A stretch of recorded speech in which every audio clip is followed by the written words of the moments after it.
దేవుని నామానికి స్తోత్రములు. ఈ ఉదయకాల సమయంలో మీ అందరికీ కూడా నా హృదయపూర్వకమైనటువంటి వందనాలు తెలియజేస్తున్నానండి. ఈ దినము దేవుడు మీతో మాట్లాడుతున్నటువంటి మాట, దేవుని బిడ్డలారా, మీ శత్రువులు నశించిరి. ఎవరైతే మీకు హాని చేయాలని, ఎవరైతే మిమ్మల్ని క్రిందికి త్రొక్కివేయాలని, ఎవరైతే మిమ్మల్ని పైకి రాకుండా చూస్తూ ఉన్నారో, ఎవరైతే మీ కుటుంబంలో సమాధానం లేకుండా చేసి ఉన్నారో, ఎవరైతే మీ జీవితంలో, మీ సంఘములో, మీ కుటుంబంలో అభివృద్ధి అనేది లేకుండా చేసి ఉన్నారో, అట్టి శత్రువులని దేవుడు నశింపజేసి ఉన్నాడట. చూడండి, వాక్యం సెలవిస్తూ ఉంది. ద్వితీయోపదేశ కాండము 11వ అధ్యాయము 16వ వచనముల వాక్యం రీతిగా ఉంది. మీ హృదయము మాయలలో చిక్కి త్రోవ విడిచి ఇతర దేవతలను పూజించి వాటికి నమస్కరింపకుండా మీరు జాగ్రత్త పడుడి. లోకములో జరిగేటటువంటి మాయలకి మీరు వాటికి లొంగకుండా, లోపడకుండా, నమస్కరించకుండా మీరు జాగ్రత్త పడుడి అని చెప్పేసి అని మాట్లాడుతూ ఉన్నాడు. దేవుని బిడ్డలారా, ఈ భూమి మీద ఎంత దినాలలో వెలుగుదూత కార్యాలు కూడా ప్రబలుతూ ఉన్నాయి.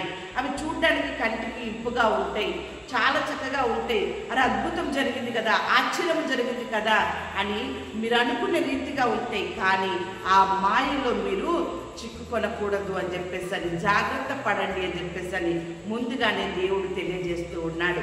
లేని ఎడల యెహోవా మీ మీద కోపపడి ఆకాశమును మూసివేయును, అప్పుడు వాన కురియదు, భూమి పండదు.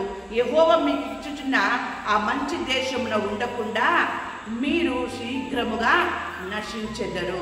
దేవుని మాటని జాగ్రత్తగా విని ఆ మాయలో పడకుండా దేవుని యందు భయము, భక్తి కలిగి దేవుని మాటలకు మీరు విధేయత చూపించు ఆయన అడుగుజాడలో మీరు నడిచిన రీతిగా మీరు ఉన్నప్పుడు మీకు ఎలాంటి నష్టము కూడా రాదు. కానీ ఆయన మాటను మీరు పెడచెవిన పెట్టి, ఆయన మాటను మీరు అశ్రద్ధ చేసి, ఆయన మాటను మీరు నిర్లక్ష్యపరిచి, ఆయన మాట పైన అవిధేయత చూపినట్లయితే తినడానికి భోజనం ఉండదు, నివసించడానికి మరి ఇంకా ఏది కూడా ఉండదు, కానీ శీఘ్రముగా మీరు నశించెదరు అని చెప్పేసి అని ఆయన మాట్లాడుతూ ఉన్నాడు.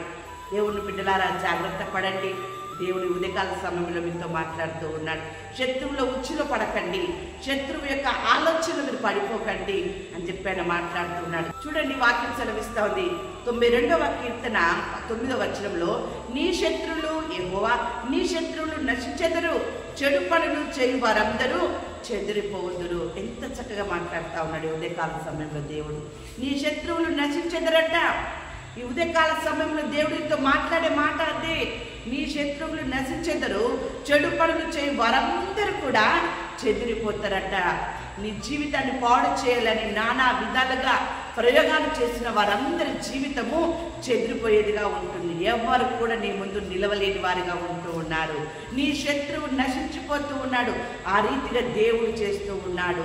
అంతేకాదు దేవుని బిడ్డలారా, దేవుని వాక్యం సెలవిస్తోంది కదా, నీ శత్రువులందరూ యెహోవా, నీ శత్రువులందరూ అలాగనే నశించెదరు, ఆయనను ప్రేమించు వారు బలముతో ఉదయించు సూర్యుని వలె నుందురు అని పాడిరి. దేవుని బిడ్డలారా, నువ్వు దేవుని మాటలకు విధేయత చూపించి భూలోకంలో జరుగుతున్న మాయలకు నువ్వు చిక్కుకోకుండా ఆయన మాటలకు విధేయత చూపించి నువ్వు జాగ్రత్త పడినప్పుడు నీ శత్రువులు నశించుతారట. ఆయన బిడ్డలు ఆయనకు ఎవరైతే విధేయత చూపుతారో వారు బలముతో ఉదయించు సూర్యుని వలె ఉంటారు అని చెప్పేసి అని, ఆ రీతిగా ప్రకాశింపజేస్తూ ఉంటారు, ఆ రీతిగా ప్రకాశిస్తారు, అనేకులకు వెలుగు చూపేవారిగా ఉంటారు దేవుని బిడ్డలారా. అంతేకాదు దేవుని బిడ్డలారా, ఆయన మాట్లాడుతున్న మాట యోబు గ్రంథము 4వ అధ్యాయము 7వ వచనంలో, జ్ఞాపకం చేసుకొనుము, నిరపరాధి అయిన యొక్కడు ఎప్పుడైనా నశించినా, యథార్థ వర్తనులు ఎక్కడనైనా నిర్మూలమైరా. ఇంత చక్కని మాట. నువ్వు యథార్థంగా ఉన్నప్పుడు ఎప్పుడు కూడా నువ్వు నిర్మూలము కావు, నువ్వు నశించవు. నీకు వ్యతిరేకంగా జరుగుతున్న ప్రతి పని, నీ కుటుంబానికి కావచ్చు, నీ వ్యక్తిగత జీవితాన్ని కావచ్చు, నీ సేవ జీవితంలో కావచ్చు, ఏదైనా సరే ఈ మాసంలో దేవుడు సాతాను గాని చిటిక తొక్కి ఆయన సువార్తని, ఆయన పనులని, ఆయన బిడ్డలకి సహాయం చేయడం, వాళ్ళ బిడ్డలకి ఆనందం నింపేటటువంటి గొప్ప కార్యములు ఆయన చేస్తూ ఉన్నాడు.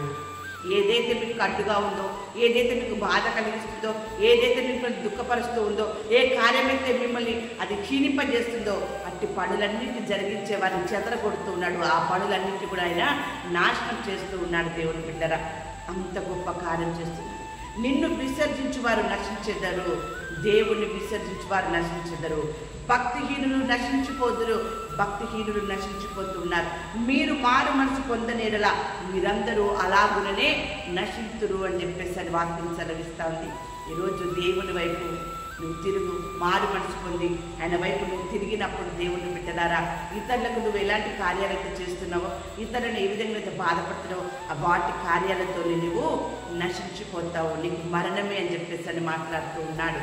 ఇటు మాటలు వింటున్నటువంటి నీవు దేవుని యందు ఆయన మాటల యందు నువ్వు జాగ్రత్త పడి మెలకువగా ఉండి ప్రార్థన చేసినప్పుడు దేవుడు మీ జీవితంలో చేసినటువంటి కార్యాలను దేవుని బిడ్డరా అవి నశించును కానీ నీవు నిలిచి ఉందు అనియో వస్త్రము వలె పాతగిల్లును. అవన్నీ కూడా వస్త్రం వలె పాతగిలితే కానీ నీవు మాత్రం స్థిరముగా నిలిచి ఉంటావు. ఆ రీతిగా దేవుడు యందు భయము భక్తి కలిగి విధేయత చూపించు. నీవు, నీ కుటుంబము, మీ సంఘము అభివృద్ధి అవుతుంది, నీకు క్షేమము కలుగుతుంది. ఉదయకాల సమయంలో దేవుడు మీతో మాట్లాడుతున్నటువంటి మాట యోబు గ్రంథము 8వ అధ్యాయం 22వ వచనములో, ఆయన నీకు నోటి నిండా నవ్వు కలుగజేయును. ఇలాంటి పాదుల ఇబ్బందుల దుఃఖంలో ఉన్నావో నీ దేవుడు మాత్రం ఈ మాసం మీతో మాట్లాడుతున్నటువంటి మాట, ఆయన మీ నోటి నిండా అద్భుత రీతిగా నవ్వును కలగజేస్తూ ఉన్నాడు. అటువంటి ఆశ్చర్యకారంలో మీకు, మీ కుటుంబానికి, సంఘానికి ఆయన నిరంతరము చేయును గాక.